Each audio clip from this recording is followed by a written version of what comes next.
Hello again. It's good to see you guys. Here we are. We're here to read chapter 11 of The Lion, the Witch, and the Wardrobe by C.S. Lewis. And we're ready for chapter 11, Aslan is Nearer. And here's a little picture. And you can see there's a plant that's coming up right there. And if you remember, it was always winter. So there were no plants. And then they ran into Santa Claus, Father Christmas, in the last chapter. That's pretty exciting. And they got presents. What were the presents that Peter got? Do you remember? He got a sword and a shield. And what did Susan get? Susan got a bow and arrows. And then Lucy, she got a vial, okay, that contains some drops. And just a few drops would be able to heal somebody. And then she had a dagger, a special dagger. Okay, so here we are, chapter 11. The Lion, the Witch, and the Wardrobe. Edmund, meanwhile, had been having a most disappointing time. When the dwarf had gone to get the sledge ready, he expected that the witch would start being nice to him, as she had been at their last meeting, but she said nothing at all. And when at last Edmund plucked up his courage to say, "Please, your majesty, could I have some Turkish delight? You said," she answered, "Silence, fool!" Then she appeared to change her mind and said as if to herself, "And yet it will not do to have the brat fainting on the way." Once more clapping her hands, another dwarf appeared. "Bring the human creature food and drink," she said. The dwarf went away and presently returned, bringing an iron bowl with some water in it and an iron plate with a hunk of dry bread on it. That doesn't sound very good, does it? Dry bread and water. He grinned in a repulsive manner as he set them down on the floor beside Edmund and said, "Turkish delight for the little prince. Ha ha ha ha." "Take it away," Edmund said sulkily. "I don't want dry bread." But the witch suddenly turned on him with such a terrible expression on her face that he apologized and began to nibble at the bread, though it was so stale he could hardly get it down. And here's another picture of Edmund getting the bread. You may be glad enough if before you taste that bread again. While he was still chewing away, the first dwarf came back and announced that the sledge was ready. The White Witch rose and went out, ordering Edmund to go with her. The snow was again falling as they came into the courtyard, but she took no notice of that and made Edmund sit beside her on the sledge. But before they drove off, she called Mogram, and he came bounding like an enormous dog to the side of the sledge. "Take with you the swiftest of your wolves and go out at once to the house of the beavers," said the witch, "and kill whatever you find there. If they are already gone, then make all speed to the stone table, but do not be seen. Wait for me there in hiding. I, meanwhile, must go many miles to the west before I can find a place where I can drive across the river. You may overtake these humans before they reach the stone table. You will know what to do if you find them." "I hear and obey, O Queen," growled the wolf, and immediately shot away into the snow and darkness as quickly as a horse could gallop. In a few minutes he had called another wolf and was with him down... In a few minutes he had called another wolf and was with him down on the dam, sniffing at the beaver's house. But of course they found it empty. It would have been a dreadful thing for the beavers and the children if the night had remained fine, for the wolves would then have been able to follow their trail. And 10 to 1 would have overtaken them before they had got to the cave. But now that the snow had begun again, the scent was cold and even the footprints were covered up. Meanwhile, the dwarf whipped up the reindeer, and the witch and Edmund drove out under the archway and out on away into the darkness and the cold. This was a terrible journey for Edmund, who had no coat. Before they had been going quarter of an hour, all the front of him was covered with snow. He soon stopped trying to shake it off, because as quickly as he did that, a new lot gathered, and he was so tired. Soon he was wet to the skin, and oh, how miserable he was. It didn't look like now as if the witch intended to make him a king. All the things he had said to make himself believe that she was good and kind, that her side was now really the right side, sounded to him silly now. He made a mistake. He would have given anything to meet the others at this point, even Peter. The only way to comfort himself now was to try to believe that the whole thing was a dream, and that he might wake up at any moment. And as they went on, hour after hour, it did come to seem like a dream. This lasted longer than I could describe, even if I wrote pages and pages about it. But I will skip on to the time when the snow had stopped and the morning had come, and they were racing along in the daylight, And still they went on and on with no sound but the everlasting swish of the snow and the creaking of the reindeer's harness. And then at last the witch said, "What have we here? Stop!" And they did. How Edmund hoped she was going to say something about breakfast, but she had stopped for quite a different reason. A little way off, at the foot of a tree, sat a merry party. A squirrel and his wife and their children and 2 satyrs and a dwarf and an old dog fox, all on stools round a table. Edmund couldn't quite see what they were eating, but it smelled lovely, and there seemed to be decorations of holly, and he wasn't at all sure that he didn't see something like a plum pudding. At the moment when the sledge stopped, the fox, who was obviously the oldest person present, had just risen to its feet, holding a glass in its right paw as if it were going to say something. But when the whole party saw the sledge stopping and who it was in it, all the gaiety went out of their face. The father squirrel stopped eating with his fork halfway to his mouth, and one of the satyrs stopped with its fork actually in its mouth, and the baby squirrel squeaked with terror. "What is the meaning of this?" asked the witch queen. Nobody answered. "Speak, vermin," she said again, "or do you want my dwarf to find your tongue with his whip? What is the meaning of all this gluttony, this waste, this self-indulgence? Where did you get all these things?" "Please, your majesty," said the fox, "we were given them, and if I might be so bold as to drink your majesty's very good health." "Who gave them to you?" said the witch. "Father Christmas," stammered the fox. "What?" roared the witch, springing from the sledge and taking a few strides nearer to the terrified animals. "He has not been here. He cannot have been here. How dare you? But no. Say, have you been lying, and you shall even now be forgiven."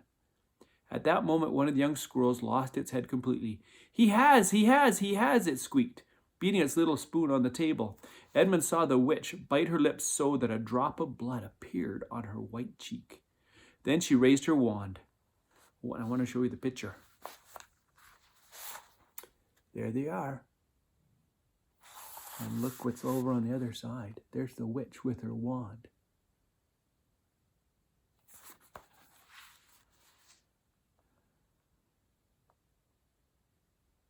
Then she raised her wand. "Oh, don't, please don't," shouted Edmund. But even while he was shouting, she had waved her wand, and instantly where the merry party had been, there was only statues of creatures. One with its stone fork fixed forever halfway to its stone mouth, seated around a stone table on which there were stone plates and a stone plum pudding. "As for you," said the witch, giving Edmund a stunning blow on the face as she remounted the sledge, "let that teach you to ask favors for spies and traitors. Drive on." And Edmund, for the first time in this story, felt sorry for someone besides himself.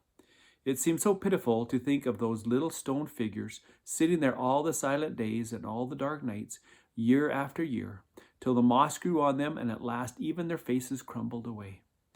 Now they were steadily racing on again, and soon Edmund noticed that the snow, which splashed against them as they rushed through it, was much wetter than it had been all last night. At the same time, he noticed that he was feeling much less cold. He was also becoming foggy. In fact, every minute it grew foggier and warmer. And the sledge was not running nearly as well as it had been running up till now. At first he thought this was because the reindeer were tired, but soon he saw that that couldn't be the real reason. The sledge jerked and skidded and kept on jolting as if it had been struck against stones. And however the dwarf whipped the poor reindeer, the sledge went slower and slower. There was also seemed to be a curious noise all around them, but the noise of their driving and jolting and the dwarf shouting at the reindeer prevented Edmund from hearing what it was, until suddenly the sledge stuck so fast that it wouldn't go on at all. What then happened, there was a moment's silence, and in that silence Edmund could at last listen to the other noises properly, a strange, sweet rustling, chattering noise, and yet not so strange, for he'd heard it before. If only he could remember where. Then all at once he did remember. It was the noise of running water.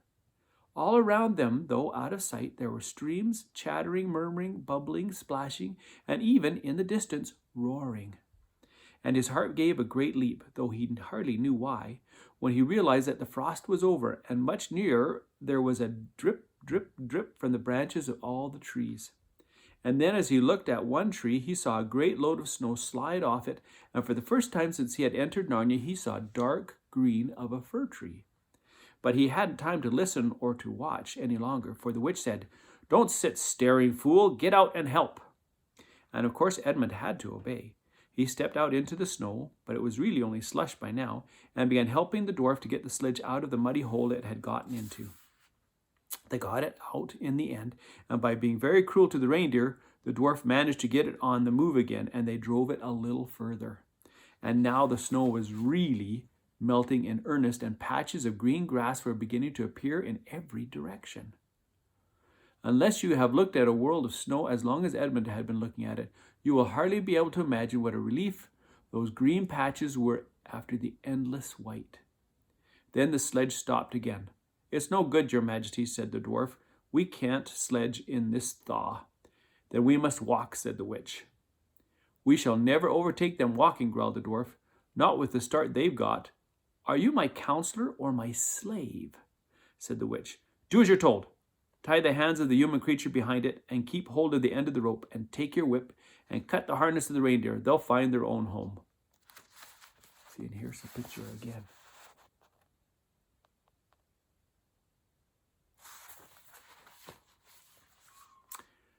The dwarf obeyed, and in a few minutes Edmund found himself being forced to walk as fast as he could with his hands tied behind him.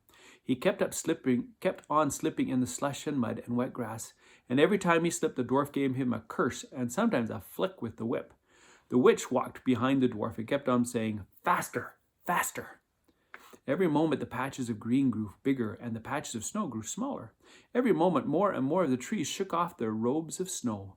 Soon, wherever he looked, instead of white shapes, you saw the dark green of firs on the black prickly branches of bare oaks, or the black prickly branches of bare oaks, beeches, and elms. Then the mist turned from white to gold and presently cleared away altogether. Shafts of delicious sunlight struck down onto the forest floor, and overhead you could see a blue sky between the treetops. Soon there were more wonderful things that happened. Coming suddenly around a corner into a glade of silver birch trees, Edmund saw the ground covered in all directions with yellow flowers. Dandelions. The noise of the water grew louder. Presently they actually crossed a stream. Beyond it, they found snowdrops growing. That's a flower too. "Mind your own business," said the dwarf when he saw that Edmund had turned his head to look at them, and he gave the rope a vicious jerk. But of course, this didn't prevent Edmund from seeing. Only 5 minutes later, he noticed a dozen crocuses growing around the foot of an old tree, gold and purple and white. Crocuses are another flower. Then came a sound even more delicious than the sound of the water. Close beside the path they were following, a bird suddenly chirped from the branch of a tree. It was answered by the chuckle of another bird, and a little further off. And then, as if that had been a signal, there was a chattering and chirping in every direction, and then a moment of full song, and within 5 minutes the whole wood was ringing with birds' music. And wherever Edmund's eyes turned, he saw birds alighting on branches, or sailing overhead, or chasing one another, or having their little quarrels, or tidying up their feathers with their beaks. "Faster, faster," said the witch. There was no trace of the fog now. The sky became bluer and bluer, and now there were white clouds hurrying across it from time to time. In the wide glades there were primroses. A light breeze sprang up which scattered drops of moisture from the swaying branches and carried cool, delicious scents against the faces of the travelers. The trees began to come fully alive. The larches and birches were covered with green, and the laburnums with gold. Soon the beech trees had put forth their delicate, transparent leaves. As the travelers walked under them, the light also became green. A bee buzzed across their path. "This is no thaw," said the dwarf, suddenly stopping. "This is spring." "What are we to do? Your winter has been destroyed, I tell you. This is Aslan's doing." "If either of you mention that name again," said the witch, "he shall instantly be killed." Scary. Okay, we have chapter 12. That's the end of chapter 11. Peter's first battle. Now, it sounds like it's going to be an exciting chapter.